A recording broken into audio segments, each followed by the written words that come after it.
குட்டி ராஜாவும் ஒளிகோபுரமும். ஒரு ஊரில் குட்டி ராஜா என்ற ஒரு சிறுவன் இருந்தான். அவன் பள்ளியிலிருந்து தனியாக வீடு திரும்பிக் கொண்டிருந்தான். திடீரென மழை பெய்தது.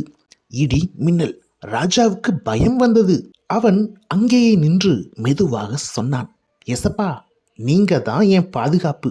அந்த நொடியில் ஒரு அழகான ஒளி தோன்றியது. அந்த ஒளி உயரமான கோபுரமாகவும் மாறியது. கோபுரம் மென்மையான குரலில் சொன்னது, உள்ளே வா, பயப்படாதே.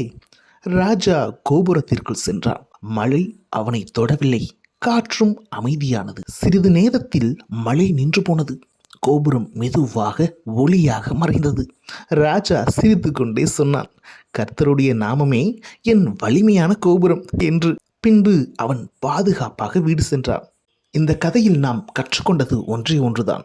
பயம் வந்த நேரத்தில் அழுதாலும் ஓடினாலும் மிக முக்கியமானது கர்த்தருடைய நாமத்தை அழைப்பது.